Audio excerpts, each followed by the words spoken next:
या तो लीगल कार्रवाई से करो या समाज में बैठकर अपने व्यक्तियों के साथ, अगर वो व्यक्ति दूसरा व्यक्ति, दो व्यक्ति, तीन व्यक्ति नहीं मानते हैं तो आप कोर्ट से, पुलिस से ये सारी चीजें करवा सकते हैं।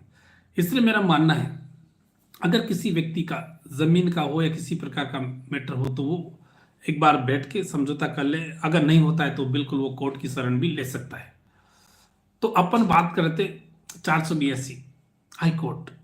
हाई कोर्ट में अगर आपके खिलाफ झूठा मुकदमा है तो आप हाई कोर्ट में चैलेंज कर सकते हैं 482 में। उसमें एविडेंस भी रख सकते हैं कि ये व्यक्ति मौजूद थे, कि मैं उस वक्त कहाँ था। ये सारी चीजें आप रखकर अपनी बात हाई कोर्ट में रख सकते हैं एविडेंस शपथ पत्र के तहत। आप अगर हाई कोर्ट को लगे कि वास्तव में इस व्यक्ति के साथ ना इंसाफी हुई है तो वो आपका एफआईआर से नाम हटाने का आदेश कर सकते हैं, एफआईआर को रद्द कर सकता है। इसलिए दोस्तों कभी भी आपके खिलाफ मुकदमा दर्ज हो तो आप घबराए नहीं, क्योंकि अगर जो व्यक्ति घबरा गया वो व्यक्ति टूट जाता है। वो व्यक्ति हार मान गया तो वो व्यक्ति संकटों का सामना नहीं करता है। वो व्यक्ति अपने आप में सोचने लग जाता है कि कहीं ना कहीं दूसरे व्यक्ति, कहीं ना कहीं इस व्यक्ति की गलती होगी, इस वजह से ये व्यक्ति इस तरह से चटपटा रहा है, इस तरह से हार मान गया। तो आपको कभी हार नहीं मानना चाहिए, क्योंकि ईमानदारी, जो सच्चा इंसान है उसको फैसला मिलने में, उसको न्याय मिलने में देरी हो सकती है, लेकिन वो व्यक्ति ही जीतेगा जो सच्चा है, ईमानदार है। आपने देखा होगा बहुत सारे व्यक्तियों के दिमाग में होता है कि आज जो बेईमानी करता है वो व्यक्ति आगे बढ़ता है। दोस्तों ऐसा नहीं है, वो व्यक्ति वहीं का वहीं रहता है। वो थोड़े दिनों के लिए वो खुश हो जाए, लेकिन बेईमानी करने वाला व्यक्ति आगे नहीं बढ़ता। इसलिए आपके साथ ऐसी कोई लीगल समस्या हो तो आप हमें कमेंट्स कर सकते हैं, व्हाट्सएप पर मैसेज कर सकते हैं, क्योंकि हम चाहते हैं कि कोई भी व्यक्ति लड़ाई झगड़ा करने से सॉल्यूशन नहीं होता, बैठकर।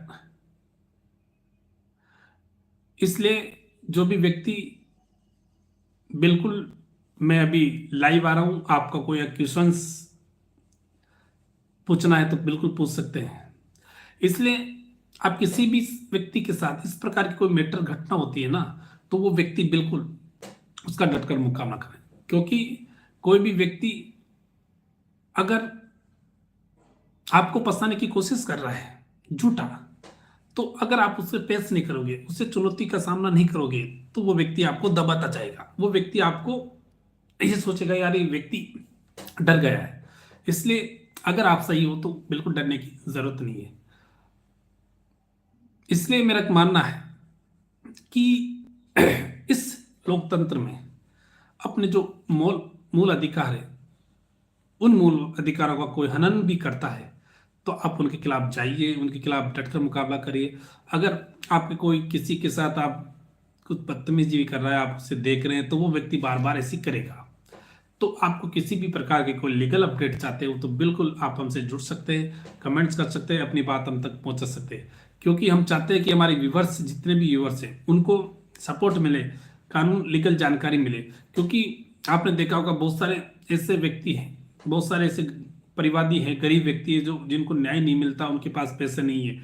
तो पैसे नहीं है दोस्तों, उनको हम निःशुल्क एडवोकेट भी उपलब्ध करा सकते हैं, क्योंकि ये सारा प्रोसेस है, सरकार द्वारा पैनल नियुक्त की जाती है, एडवोकेट भी निःशुल्क उपलब्ध कराया जाता है। लेकिन ये बात आपको पता होना चाहिए।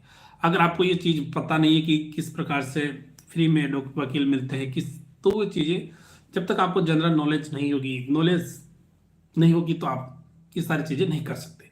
इसलिए मेरा कहने का मतलब ये है, आपको नॉलेज रखनी पड़ेगी, लीगल अपडेट्स रखना पड़ेगा, लीगल चैनल से जुड़ना पड़ेगा, अगर आप इस प्रकार की समस्या का सोल्व करते हैं। आपने देखा होगा, आप किसी भी थाने पे जाते हो, एप्लीकेशन देते हैं तो आपको लिखना जरूरी है, लिखना आना जरूरी है।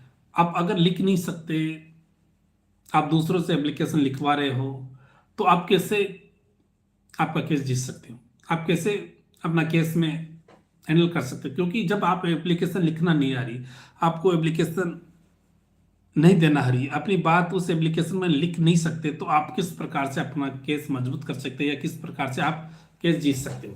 ये भी आप सोचें। ये मैं नहीं कह रहा, ये आप खुद सोचें।